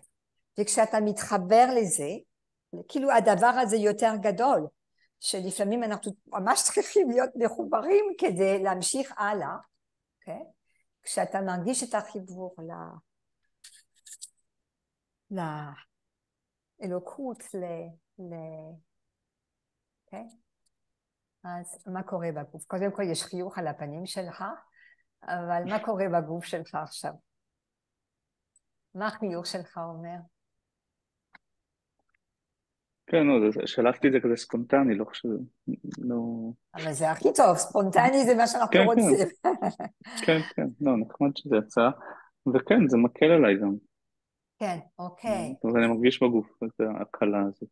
אוקיי, אז אתם רואים לכולכם, ממש השאלת קסם היא שאלה ממש חשובה, אוקיי? אני מציעה שבהמשך אנחנו נעשה סשנים של תרגילים והדרכה כדי לתת לכם הזדמנות לתרגל, ואנחנו נדבר על זה עוד, אבל כבר עכשיו אתם יכולים להשתמש בזה. אוקיי. ומה זה אומר כשאתה אומר שזה מעכל עליך? איפה אתה נמצא עכשיו על הסולם של לחץ? בין 0 עד 10? 1, 2 אפילו. 1, 2, מצוין. אוקיי, מצוין. אוקיי. ככה, כן. וזה יכול להמשיך הלאה, אוקיי? אוקיי. עופר, תודה רבה. ממש תודה שאתה הסכמת לעשות דמו. כן. ועולות לי שאלות תוך כדי, כמובן. אוקיי, אז בבקשה. האם זה בסדר לפתוח את השאלות עכשיו לכולם? המיקרופון שלי כבר פתוח, אז כן. אני חושב באמת על הסיטואציה שאני באמת עשוי להיקלע אליה להתערבות עם מישהו באמת שהיה במסיבה או באחד היישובים, והוא לא יהיה ב5-6 בהתחלה, אני מניח, ואני אשאל אותו, זאת אומרת, איך מפעילים את זה במצב סוער? כן, אז במצב סוער, זה לא רק מצב סוער. זה לא רק מצב סוער, זה מצב קיצוני. כי זה יכול להיות מצב סוער בגלל, אני כמעט עברתי תאונת דרכים, אוקיי? אבל זה לא מצב סוער כזה, זה מצב סוער מלחמה, אסון, אוקיי? כן. אבל טראומטי, ממש הכל, יש הכל שם. אז מה שאנחנו רוצים לעשות זה להתחיל סשן כזה, ועוד פעם, אם אנחנו נפגשים עוד, אנחנו צריך ממש להיכנס יותר לעומק של זה, אבל אני מתחילה עם ממש שיחה, לעשות חיבור עם הבן אדם, להפעיל את היכולת להתחבר אחד עם השני, היכולת של קו-רגולציה, של קו-ויסות אחד עם השני, אוקיי? ואפילו להיות קצת בשקט עם הבן אדם. אני איתך, אני איתך.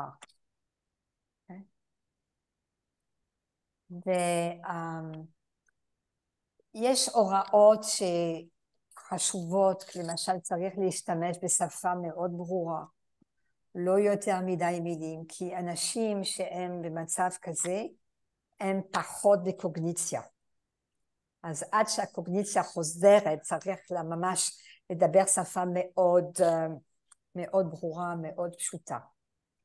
לא הרבה מילים. הוראות. כי החלקים יותר נמוכים של המוח, הם מבינים רק הוראות. חלקים פרימיטיביים. אז גם מה שחשוב, ואני רוצה להגיד את זה לכולם, זה וכותבים שטויות בעיתונים, ברור, אוקיי? כולנו בפוסט-טראומה, לא להגזים, אוקיי? ואפילו כשעובדים עם מקרים קשים של חיילים שעברו טראומה, שהם CPTSD, אוקיי? לא כולם מהמחלקה, מהגדוד שלהם, הם PTSD, הם עברו אותו דבר, לא כולם פוסט-טראומה. אז זה רק אחוז יחסית קטן של האוכלוסייה, שהם בפוסט-טראומה.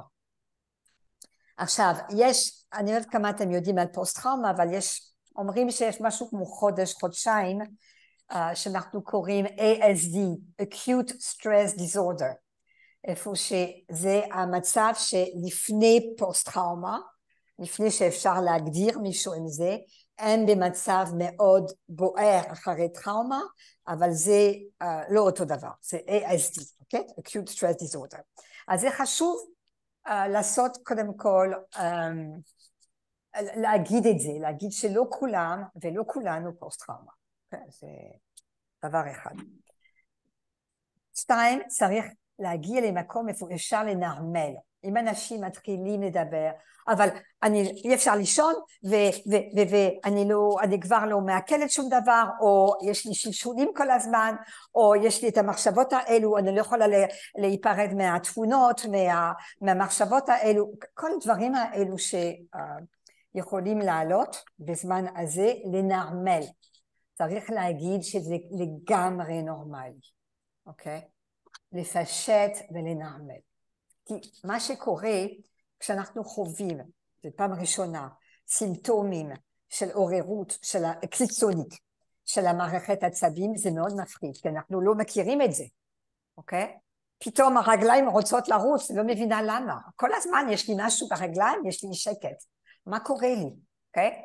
או למה יש לי זיעה כל הזמן בידיים? או מה קורה, יש לי דפיקות לב. אז צריך לנרמל את זה. אלו תגובות מהמערכת עצבים אוטונומית. אתם תראו את זה עד שאנחנו נעשה עבודה ותשחררו את הלחץ שהמערכת שלכם מחזיקה, כמו בקפיץ שמסקית דיברה עליו, וזה כדאי לקנות את הסלינקי. אתם מכירים את הסלינקי, הקפיץ הזה שהילדים משחקים אותו? אוקיי, אז אפשר להראות, הנה זה קיבוץ, זה כאילו התרחבות, מה שאנחנו אוהבים זה להיות בין לבין, אוקיי? שככה יש לנו את התנועה חופשית ונעימה, בין לבין. אז, אבל אתם יכולים להראות תגובות של או קיבוץ קיצוני, או פתאום התרחבות לגמרי, כי אין כוח. זה מצבים איפה שאין כוח, יש קולאפס. אני רק רוצה לישון, או אני לא רוצה להסתכל על אף אחד, או אני רוצה להיות לבד, או כאילו שום דבר עושה לי טוב. Okay? זה אנשים שעברו דברים מאוד קשים, הם הולכים בין לבין. Okay? אז להסביר את זה. עכשיו, בניסיון שלי עם חיילים, ברגע שמנרמלים את הסימפטומים האלה, זה עושה הבדל עצום. עצום. כי מה שקורה בנוסף מהתגובות האלו, אם אנחנו לא מבינים מה קורה, הם מתחילים להתבייש. אוקיי? ובגלל יש את הדבר הזה של בושה טראומטית, אוקיי? טראומטיק שיים, זה מאוד קל ללכת לשם. אני לא נורמלית. מה זה? אני לא נורמלית. אחרים מתפקדים ואני לא, למה? ואני לא מתה אפילו. אני ראיתי דברים הרבה יותר קיצוניים ממה שקרה לי, ועדיין אני מרגישה ככה, מה זה?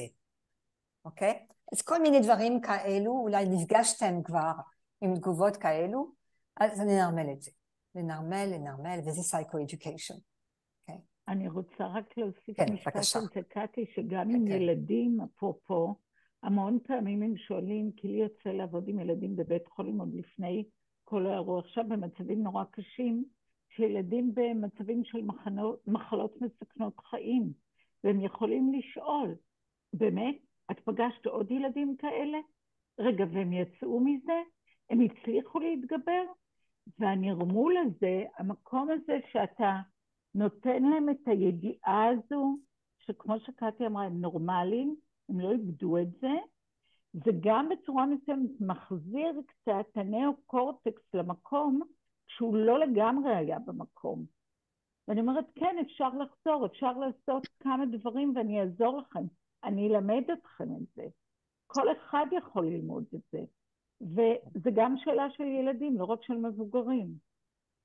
כי המקום הזה בסוף של החוסר שליטה, אתם יודעים, היום כבר בגיל 2, את לא מחליטה עליי. אז זה מגיל מאוד צעיר מגיע הדבר הזה. וזה גם לא נגמר, כן? זה הקטע הזה של אני מחליט על עצמי, לא אחרים. אז זה מאוד חשוב הדבר הזה. ואיפה הכלים האלו מאוד מאוד עוצמתיים גם, מה שמאפיין תגובות שייכות למה שקרה, מה שקורה לנו במלחמה, מה שקורה במצב שלנו, זה תחושה של חסר אונים. עכשיו, ברגע שמתחילים להיות מודעים לשחרור, איך פתאום יש לי קיבוץ בחזה, אבל הוא עבר, הנה, יש לך קיבוץ עכשיו בחזה, הוא פייר. סביר להניח אוקיי, הוא ירד, נכון? אוקיי? אז ברגע שמרגישים שיש קיבוץ והוא הולך, ושאני יודעת לעשות את זה, אני יודעת לשים לב ולשנות את המצב של קיבוץ בתוכי, זה נותן תחושה ממש של שליטה בחזרה. והיא שליטה אורגנית, זה לא שליטה דמיונית. זה ממש הגוף שלי פתאום, הוא כאילו, אני מתקשרת איתו, הוא עונה, הוא איתי. אז זו תחושה מאוד מאוד טובה. אוקיי, אני רוצה להגיד שלום ליובלי שצריכה לצאת, ואוקיי, אני מרגישה עכשיו... תודה. אוקיי, יידיש שממה, בבקשה, תהיי בקשר, אוקיי? בהצלחה. ותעבירי את האנרגיות הטובות שלך לכל אלה שלנו שלמטה. כן, לגמרי. ביי לכולם. ביי יובלי, ביי. אני רוצה לספר משהו ולשאול. קטי. כן, כן, היום, כן, כן, אביבה. היום פגשתי פעם ראשונה בחורה שניצלה מהמסיבה, היא התחבאה בפח אשפה גדול, כזה דמפסטר, והיא ניצלה, וזה היה מאוד קשה. אמא שלה צלצלה אתמול שהיא רוצה להיפגש, היא לא הסכימה, הייתה בסערה מאוד גדולה, מאוד גדולה. אי אפשר היה כמעט לעשות כלום, פשוט כלום. היא כן הסכימה לקחת כדור הרגעה, כי לפעמים אי אפשר, גם סשן פסיכולוגי אי אפשר לעשות שום דבר, כשבן אדם כל כך סוער ובוכה, כולל כל החוויות הגדולות של אשמה נוראית, בוז, הכל. הייתי אומרת שזה מיני סקריפט, מה שהיה, הייתי איתה קרוב לשעתיים, בזום, היא לא הסכימה לצאת מהחדר, עדיין לא מסכימה לצאת מהחדר, הכל עבר, כל מה שתיארנו, כל הדברים, זה לא עוזר כל כך להגיד שזה נורמלי, שככה היא מרגישה, סערה מאוד עולה, אני לא חושבת שבלי איזשהו טיפול תרופתי אפשר לעשות משהו, כל מה שאנחנו מדברים כאן זה טוב למצבים, הייתה לי תאונת דרכים ואוטו נכנס בי, ועכשיו אני מפחדת לנהוג, לא יודעת מה, דברים כאלה.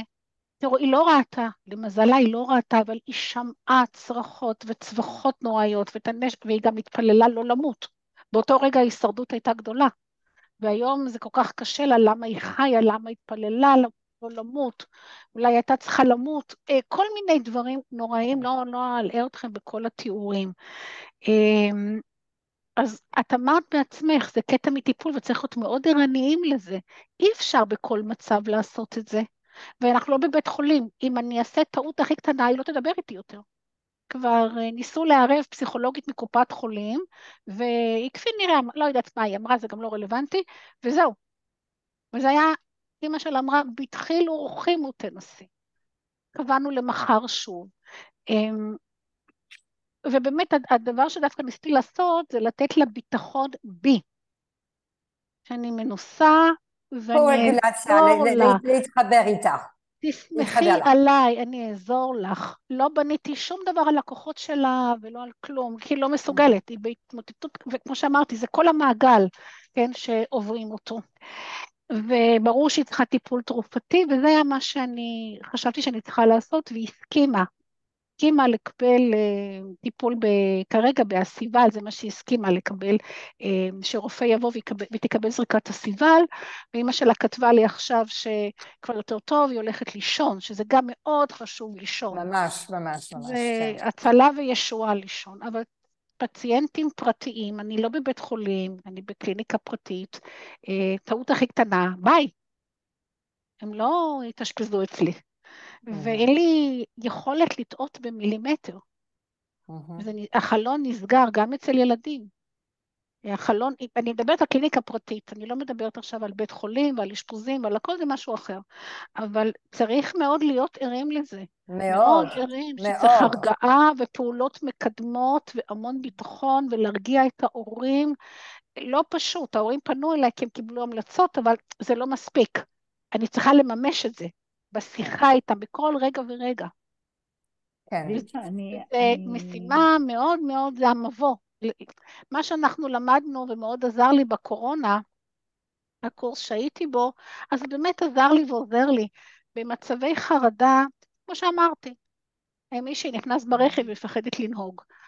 אבל במצבים כאלה, אני לא יודעת אם, זאת אומרת, צריך פה קצת לדבר על המבוא שלפני, בעיקר עם מטופלים, לא מאושפזים, שאין לנו שום מנדט. המנדט הוא בשלום, בשלום שאני אומרת לה, בזום.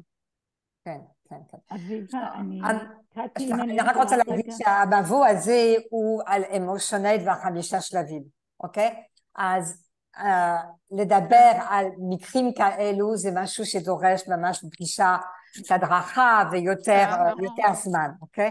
אבל בבקשה נסקית, אני רוצה להוסיף משהו אחר כך. אני רציתי רק לשתף, קצתי בטח תזכר, אני לפני 7-8 שנים, אתם זוכרים, היה פיגוע בקבוצת חיילים בירושלים, שעלתה מכונית על קבוצה של חיילים שעמדו שם ליד בית הנציב שם, ונהרגו חיילים על האוטו, ונהרגו חיילים, ובת של מישהי שאני מכירה, לא מאוד קרוב, הייתה שם, היא הייתה קצינה, והיא למזלה לא נפגעה, אבל חברים לידה נהרגו, והיה משהו מאוד דומה למה שאת מתארת עכשיו. כנראה בזמן האירוע היה באמת כוח הישרדות ויכולת, ואחרי זה חודשים זה הסתובבה עם המקום של למה אני ולמה אני נשארתי, וזה לא בסדר. את מדברת וזה פשוט זרק אותי ממש אחורה. ואני זוכרת שהאימא, גם הלחץ של האימא, מזכית חייבת, היא כבר הייתה 3 פסיכולוגים, היא לא רוצה לדבר עם אף אחד, היא לא רוצה. אמרתי לה, את יודעת, לפעמים גם צריכים לשאול אותם מה עכשיו הכי נכון להם. וגם להגיד, אני פה. ברגע שתרגישו שאפשר, אני פה. אני מוכנה לעשות את הדרך. המקום שאמרת של תרופות הוא בהחלט לגמרי לגיטימי בחלק מהפעמים, ורק באמת, אני פעם אחת רק דיברתי איתה בטלפון, קיבלה באמת כדורים קצת בהתחלה, שהגיעה למצב של יכולת קצת לישון וקצת להתחיל איזשהו משהו ראשוני, והמפגשים הראשונים באמת עוד לא התחלנו. עד שבאחת הפעמים היא שאלה אותי, את באמת מאמינה שאפשר לצאת מזה? ואמרתי לה, אני חושבת שכן. אני חושבת שאני באמת מאמינה בזה, ואם את תרצי, אני פה בשביל לעשות איתך. וזה היה המון החימום שלפני. ואני רק אגיד לכם, אני חושבת שבאמת זה היה מפגשים בתחילת הדרך, וקטי אז ליוותה אותי בתהליך, והיא עברה אחר כך תפקיד, והגיעה באחת הפעמים לאותה קבוצה של חיילים שנשארו מהפיגוע כמפקדת שלהם. וזה היה נורא מרגש, והיא למדה את כל הצעדים, והיא צלצלה אליי איזה ערב נורא מאוחר, אמרתי לי, אני חייבת לספר לך, קרה משהו, הם פתחו את זה, ולי פתאום היה אומץ ושיתפתי את כולם במקום שבו אני הייתי, וכמה זה עזר לי. ואני חושבת שזה מאוד נכון מה שאת אומרת, תראו, גם שומעים המון על ילדים עכשיו, שכולם, כל הפסיכולוגים באים לעזור, וכולם, הם לא רוצים, הם צריכים רגע את הזמן שלהם ביחד כקבוצה, ללקק בשקט את הפצעים, לגמור לקבור את המתים, זה צריך להיות נורא, את מאוד מאוד צודקת בזה, מאוד עדין, מאוד רגיש, ולא... נכון, תודה מסכית, נכון. אביבה, אני רוצה להגיד רציתי גם להגיד משהו, אם אפשר, לגבי טיפול תרופתי. אני פסיכולוגית ואני בימים האחרונים, לא, אין לי התמחות בטראומה, אבל הייתי בכמה וכמה מפגשים כאלה, ומה ששמעתי ביותר ממקום אחד, זה שבעצם טיפול תרופתי מסוים של תרופות הרגעה קצרות טווח, כמו בנזודיאזופינים בשלב הזה, הוא עלול לגרום נזק לטווח רחוק, ומי שמקבל אותו, הסיכוי שהוא יפתח PTSD בהמשך הוא עולה. אז כדאי לקחת את זה בחשבון, וכדאי להתייעץ עם פסיכיאטר שמכיר את התחום הזה ולראות מה צריך. נכון, מקרה. אני רוצה לספר לכם שאני אישית עבדתי בכל מיני מקרים קיצוניים, ברור שמה שאנחנו עוברים עכשיו זה קיצוני בתוך העולם של קיצוני, אבל ממש אנשים אחרי רעידת אדמה בטורקיה, איפה שום דבר לא בטוח, אוקראינה, עבדתי עם מישהו, דברים ממש קשים. וברגע שאנחנו מבינים את הכלים האלו, זה לא רק תאונות דרכים, אביבה, פה אני לא מסכימה איתך, ברגע שמבינים את המקרים האלו, אז יש לנו יכולת ממש לעזור לבן אדם לבוא לאט לאט לפרספקטיבה של החלמה. ואני לפני שנים ישבתי עם קבוצה של מתנדבים של איראן, שבקבוצה של משהו כמו 45 אנשים, חצי מהקבוצה איבדו אנשים בפיגוע של מקסים, קפה מקסים. זה היה דרמטי ביותר, וכשאנחנו הגענו לזמן של,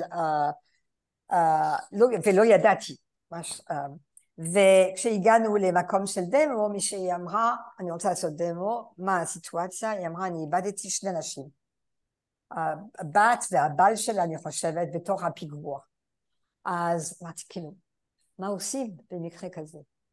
ומה שעשינו, קודם כל, אבל זה היה קבוצתי, אז גם הקבוצה עוזרת במקרים כאלו. קודם כל היה שקט, אבל כמו שקט מאוד מיוחדת בתוך הקבוצה, שקט של תמיכה. ומה שעשיתי, אני פשוט ישבתי איתה, חצי שעה, 3/4 שעה, לא זוכרת עכשיו, וטיפה, אוקיי, התחברתי איתה, וטיפה היא התחילה להתחבר עם הגוף. עכשיו זה היה אולי 1.5 חודש אחרי הפיגוע, אז זה יותר זמן, אבל מה שזה עשה, ולא עשיתי את האמושיונל, את 5 שלבים, אבל עזרתי לה פשוט להתחבר בחזרה עם הגוף. וזה היה משאב עצום. אם זה קורה, אז אנחנו יודעים שמשהו התחיל לקרות בתוך המערכת, וזה אפשרות לשנות את המצב. אז, כן, אז הניסיון שלי קצת אחר. לא, זה לא התכוונתי מה שאנחנו קוראים באנגליה, daily life suffering. כן. לכל הדברים שהם לקטגוריה הזאת. כן. זה עובד כמו קסם, אין לי כן. בכלל מה להגיד. כן. עובד מוצלח מאוד, סליחה, טוב מאוד. יש מקרים שזה צריך מקדם, צריך מבוא. אני מסכימה איתך, זה מה שכן, כאילו, אם ניכנס בזה להמשך, אנחנו נדבר על זה גם אולי עם קארן. בשמחה, בשמחה, זה מאוד חשוב. כן, כן. אז האם יש עוד שאלות? משהו שאתם הייתם רוצים לדעת? אוקיי, יש לכם קבוצת וואטסאפ, אתם יכולים לשאול שאלות. אנחנו פה, ואם יש ביקוש, אנחנו נעשה מפגש תרגול והדרכה, אולי איתכם, אולי עם עוד קבוצות. תודה שבאתם. תודה רבה. תודה לעופר לדמו וליוזמה. תודה. תודה רבה. תודה. בשמחה. ביי. ביי. תודה רבה, היה מעשיר מאוד. תודה. תודה, קטי, נדבר. כן, נדבר, עופר, כן.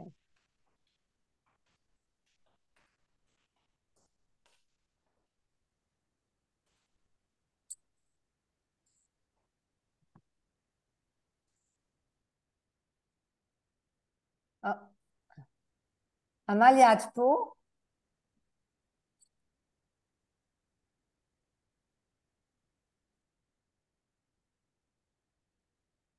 Maybe she's gone out. עמליה? אולי יש אפילו אזעקה, אנחנו לא יודעים, אה? לא, הטלוויזיה שלי פתוחה רק כשנראה אם יש אזעקות, אבל אני לא רואה כרגע, לא יודעת, אבל אולי היה לה משהו שם. אוקיי. הנה, בדיוק יועד שלך לי הודעה. כן. SMS, נכון? מה? ב-SMS, נכון? לא, בוואטסאפ. כן? כן, שהוא עדיין בצאלים, מתאמנים, הכל בסדר, מצוין, אני שומר, בסדר, כאילו הוא שומר על עצמו, you know? אוי, וואי, היה לי קשה עם יובל. כן. אבל את רואה, הם בעשייה, הם בסדר. הוא כתב לי, ממי, אני מצוין. כן, כן. הם לגמרי בתוך... כן. הם לגמרי בתוך הסיפור. כן, כן. אז כן, אני רק צריכה לסגור את זה כי זה עושה לי. נו, בסדר גמור. I know what you look like without the light. מה? I know what you look like without the light. אוף, כן. איך זה היה? זה היה מאוד מעניין. א', אני תמיד, כל פעם אני אומרת, כל אינטרו שאת עושה, עוד משהו. עוד משהו. כן. ו... you know how to מכל מיני זה. זה היה מדהים מה שאביבה אמרה, ובדיוק חשבתי כששאלת אותי איך אפשר להדריך אותם. כשמישהו שוכב במיטה ולא רוצה לדבר עם אף אחד, ואתה אומר לו, תסמוך עליי, אני מבטיח לך שאני אעזור לך, doesn't work. לא. לא. לא, אבל מאיפה את מכירה את האופר הזה?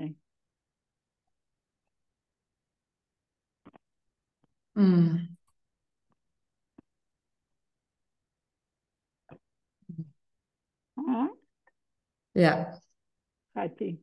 מה מותק, סליחה? אני למדתי IFS, אני לומד, כן, הוא היה איתי בקבוצה. חמוד. כן, הוא חמוד, פסיכיאטר, הוא חזר לא מזמן מארצות הברית, וכן, יש משהו קצת מנותק אצלו ככה. דארלינג, גם רופא וגם פסיכיאטר, what do you want?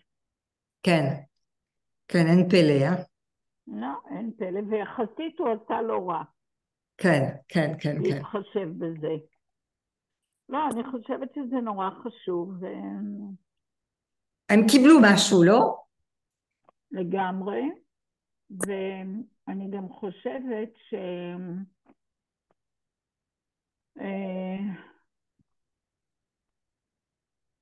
זה מחדד שנזכור שעושים בפעמים הבאות את זה, באמת לדבר על הקטע שלא להתחיל ישר עם הפשיטה לפני שאתה רואה, זה במרכאות ה-small talk that you start with the person before you started. כן. זה מה שניסיתי להגיד לך היום. שהרבה פעמים אין להם סבלנות לזה, או אין להם זמן, או אני לא יודעת מה הסיבה, אוקיי? כן. אבל זה בדיוק זה. כן, ולתפוס את הרגע מתי ישר להיכנס, וזה כן. ברור. כן. כן. אז טוב. כאילו אנחנו נצטרך להשתמש בכל דבר שיש לנו. בכל דבר. כן. תגידי, יצא לך לדבר עם הילי או נועם? עכשיו אני ראיתי שהם שלחו הודעה. אוקיי, מי פה? מי יש? כמה אנשים יש?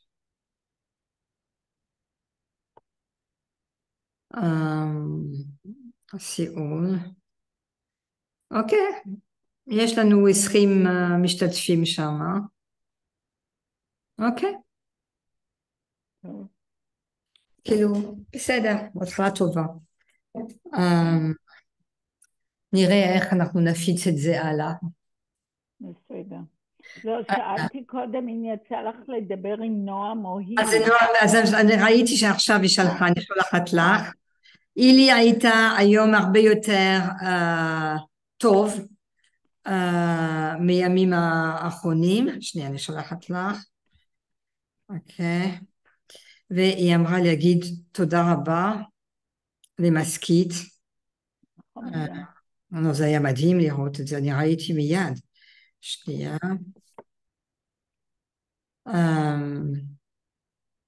כן. בכיף, יופי. אוקיי. טוב, אבל שיגידו לי בהמשך, ואם צריך עוד פעם, תגידו לי. כן, עכשיו עשו לי דואג על עוד אחד, אבל... Who entered the waiting room now? לא, אני שמתי אותם, כי רציתי להיפרד מהם, ואם לא, זה מסובך. הוצאתי אותם. אוקיי, אז... אוקיי. טוב. בסדר. טוב, my darling, יאללה. אז... תגידי רגע, מה להגיד אז לחבר? אחרי זה חשבתי, מה שתינו נעשה לו ביחד, זה לא יותר מדי? אני הייתי במצבים ככה של אבל, הרבה פעמים הייתי עם עוד אנשים. זה נותן סוג של, את יודעת, אני יודעת שהיה סיפור בירושלים, איפה שאימא, שהיא הייתה מקרה פסיכיאטרי, שהתאבדה עם 4 ילדות שלה. כן. כן. אז נסעתי לאבא עם לורנס. כן. תשמעי, אני אולי אתן לו צלצול בבוקר, אני אבדוק איתו מחר, לא בוואטסאפ. למי? לא, אני אבדוק איתו אם מתאים לו בכלל. כי אני קצת נלחצת כן. פתאום. כן, לא, כן. שהוא כתב שהוא רוצה רק אותי, אני לא תכננתי על זה בדיוק. You know? כן. טוב, אז נבדוק ונראה. בסדר. נבדוק. ונראה איך אנחנו ממשיכים עם המטפלים, כן. אוקיי. טוב, דארלינג. אוקיי. ביי, מסקיצי. לילה טוב, ביי. ביי, דארלינג. ביי, ביי. עמליה?